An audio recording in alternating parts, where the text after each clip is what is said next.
வணக்கம். பாதைகள் பலல இன்னைக்கு நாம என்னோட ஸ்டூடெண்ட் ஷிகாவை மீட் பண்ண போறோம். ஷிகா 2008 to 11 பிஎஸ்சி பிசிக்ஸ் பண்ணாங்க வைஷ்ணவ் காலேஜ்ல நம்ம டிபார்ட்மெண்ட்ல. லேட்டர் ஆன் ரைட் நோ நீங்க பாத்தீங்கன்னா she's an artist and I would like to call her a journalist also. In between she had a short stint of being a teacher,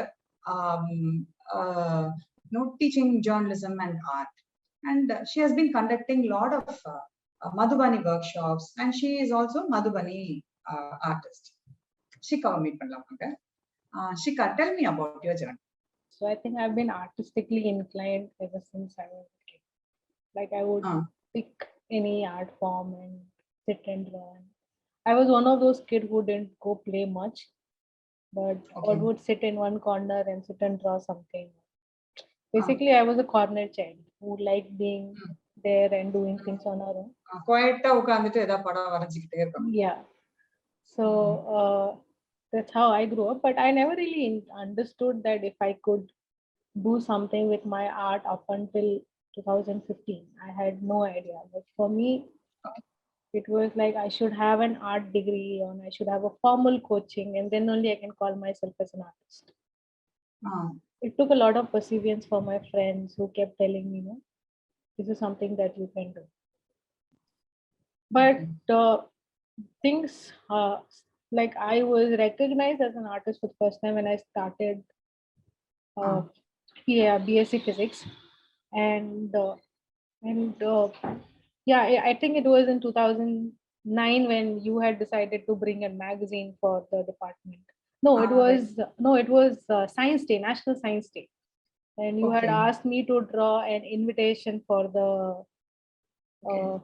so there I had to, that was the first time I got an opportunity to showcase my artwork.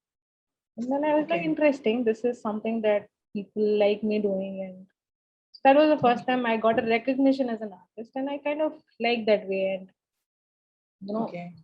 but it never really struck me that artist, being an untrained artist, can also call themselves as an artist. Being an artist, training illa adana nama artist aaga mudiyumaanu you had the self doubt. But what do you feel now? So nama students la nariya per artistic talent irukkalam, avangalukku and skill irukkalam. Does everyone really need the training? Not necessarily. Training is not required. It's something that I've understood quite late in life, but I'm glad that I did understand. It's like you should go by your natural instinct, natural talent that you have. I think everybody has some or other natural talent or some or other natural inclination. I think you said this in your recent article on this artist. I think everybody has their natural talent and skill. They should try to figure it out and then go ரொம்ப அழகா சொல்லிருந்தீங்க. So but ஒரு course பண்றதோ இல்லாட்டி அந்த சப்ஜெக்ட்ல பண்ணும்போதோ you may get molded probably or get better trained, but to start you don't need you can go with passion also, right? That's what I understand from what you say. Follow your passion mercilessly. If you think that you are passionate about something, chase it. It's not a very rosy path. Some days it's extremely difficult to accept that, because we have self-doubt. Imposter syndrome is something that chases us every next day. Like one day you fight through it, and next day you're like, okay, I'm done through this imposter syndrome, and 2 days down the line you have that syndrome again. Basically you need to have that self-confidence, which I didn't have, that my work is good. How did you shift from BSc physics to immediately did you become an artist, or you said you took a longer time, so in between what were you doing actually? So the reason why I picked up physics is I have always had, like, there were two subjects that was my favorite. In my school, that was physics and general knowledge. And I think I was in the 6th standard when so the first chapter that physics paper had was sound, and I kind of loved that paper, and I'm like, what is this? I am brought to a new world. And that is when my fascination towards both general knowledge and physics was introduced that year, and my fascination towards this paper increased. Like majorly sound and light was something that I was extremely impressed by. And like, this world is nice. What if I live in this world? Right? And And basically, I remember you as a curious kid. So, yeah, so that curiosity, when you get answers in your textbook in a college, that explores many students' world in the first year. correct. Properties of matter. So that's why we have all those papers. In the first year, we have heat. These papers just open their world. Like, it's beautiful.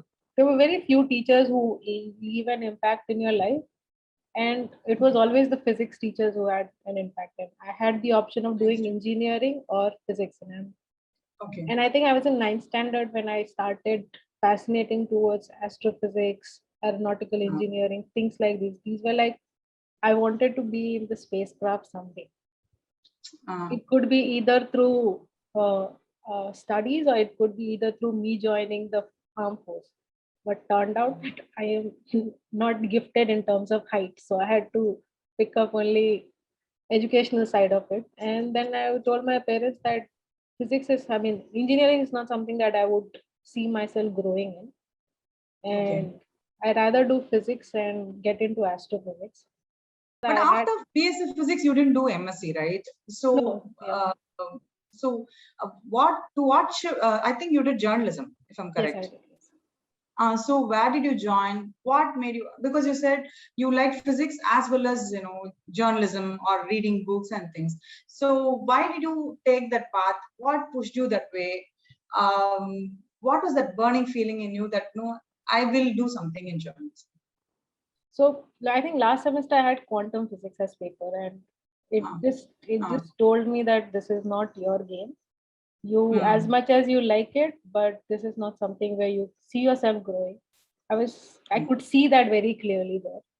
Okay. And second thing that came up to me is like, so what's the second thing that I can do if not this? And then I realized that I was somebody who could sit through news, no matter how crappy or how senseless it was. I could still sit through for hours. Like, I would start my day with news and end my day with news, no matter even if it's 11 o'clock or 12 o'clock in the night. And like, this is something that I really enjoy, because just general knowledge, which is again it's a major area of interest. So I studied journalism, but down the line I realized that again, no path is easy, and you realize that it has its challenges. It has its own challenges, and I thought that only then I realized that I'm more of a storyteller than a news reporter. So yeah, that's when I shifted to completely to video side of the news and video side of the content. Now I make documentary films and make videos. So what was your stint like as a teacher? Teacher, I think that I grew a lot as a human. And I was too young to be a teacher, and being a teacher. Do you think age matters to be a teacher? Yes, it does. When you teach your teenagers or just in the early 20s, because I was in my mid 20s and I didn't know how to handle the early 20-year-olds. And I was not very kind to their age group. For me, it was like I was always told that you have to fight for, or you have to chase for what you want, and nothing is given to you in the platter. Whereas I thought these kids were looking for everything to be given on a platter, which I cannot resonate much with. You're kind of a disciplinarian, and they were not kind of typical. Typical young people. Okay, I get it. Yeah, and that teaching is not an easy job. People can say that you choose this as a last resort. A lot of people told me, I'm like, no. People might think it's 9 to 5 job. It's not. It's 24/7 work where you have to constantly learn, constantly prepare yourself, constantly update yourself, and you have the onus of making sure that the kids take the right side. And not the one that would be questionable at some point. I think I did okay as teacher. I'm not really sure how, but so then you shifted to the real field, is it? Then from teaching, then you came to the real world as a Yes, I came to the real world and I realized that real world is where you need to learn as much as you can and then go to Okay, teaching and then go to teaching, because then the impact that you want to create will be solid. true. So I would like to create that impact someday as a teacher, but that would be 20, 15 years down the line where I would like Sure. to go back to That, teaching. But yes, you can be a trainer, you can be a teacher. Oh, yeah, that I see you in your workshops. Now you have started. No, once again, the teacher avatar comes out of you, yeah. right? In your workshops. True. So, what is it about your artistic studio? I've seen beautiful pictures, the wall paintings, the caricatures, the doodlings. I mean, they're all very beautiful. How did you get into that? So my mother is a Madhubani artist. So I belong from Bihar, Mithila region of Okay. Bihar. And this region has the folk art called as Madhubani. It's also called as Mithila painting. It's called Mithila painting, was later Mithila given painting. Madhubani because it's from Madhubani district. Okay. So Mithila painting is something that I've grown up doing. I have never really understood the kind of impact that folk art had on people. It took me forever. Like, for example, I'm a big time late bloomer. I like it or not, I am a late bloomer. I Okay. realized the importance of it only I had a bit of brain that could understand about culture and significance.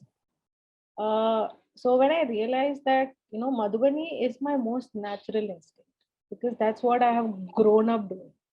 But I started artistic as a doodle artist because again, back of my notebook was always filled with doodle content. I started as a personalized photo stories kind of thing I used to do. I started out as that. Then I realized that I did that for almost 4 years, 4 to 5 years, and then I was. It was only during the lockdown last year. During the lockdown, I realized that this is the most natural talent that I have, and I haven't tapped into it till yet. Okay. And it was only last year, April, I realized it. And it's almost been 1.5 years since I have started calling myself as a Madhubani painting artist. And I think, if I'm correct, even your National Science Day, the first one you said, no, that invitation, that again was a doodle, I think. It was not the typical drawing, it was again a doodle. yeah. Right now, if I can recall it, yes. So, what is your, how was your journey in journalism? What are the challenges a woman would do, or you had, or any of the student who want to aspire towards journalism? What are the challenges and what are the skills you think that one should build to face these challenges? So, as if you want to become a news professional or if you want to become a media professional, first thing you should have is the awareness of what is happening around. Right? I hear a lot of kids say that I am apolitical. I'm saying everything that you do is political. Exactly. Right? Your every act is political in nature. You might not Yes, realize how political it is, but it is political. it is. Yeah. So being aware is the first thing. Start questioning things around you. Don't go by what you see. And second thing, and the most important is the perseverance to go and do it every day. Because this is not an industry where every day is a happy day.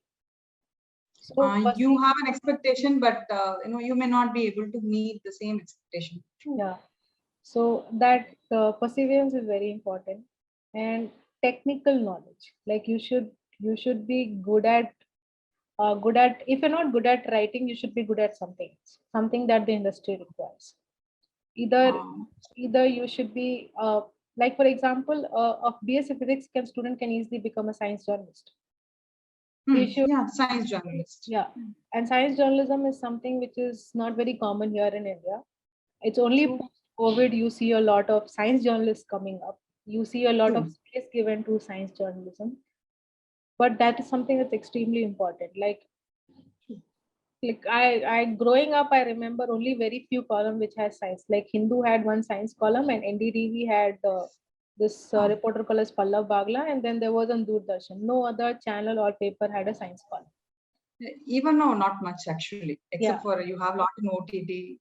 they need science students or they need science professionals to come and help them break things down for them, because I might not understand the data because I have lost touch with physics. I might not understand the data that people give me, but somebody will have to make me understand that data. That is where the science professionals are needed in the industry. So, what I'm saying is, you don't necessarily need a journalism degree. All that you need to be is fairly good at writing. Even if you're not great at writing, if you have a great sense of understanding of a subject.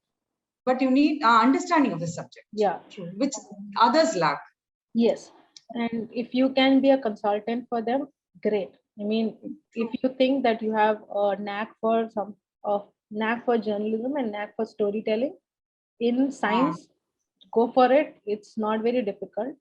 All that you need to do is get your basics right. Right. Get your basics straight. Yeah. Perfect.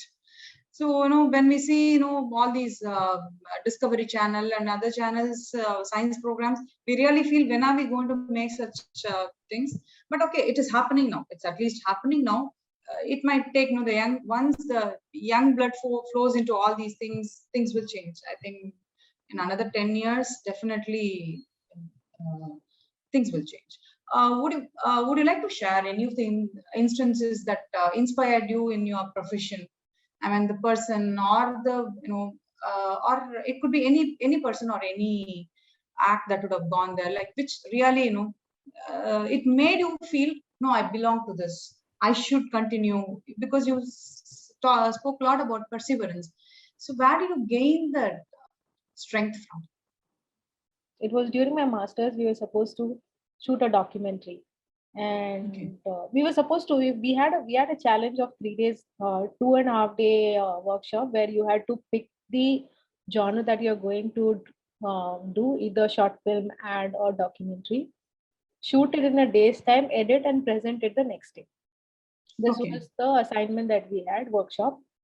And from nowhere, I said, let's do a document, because I knew that I am somebody who likes the reality more than like the non-fiction part more than the fiction part.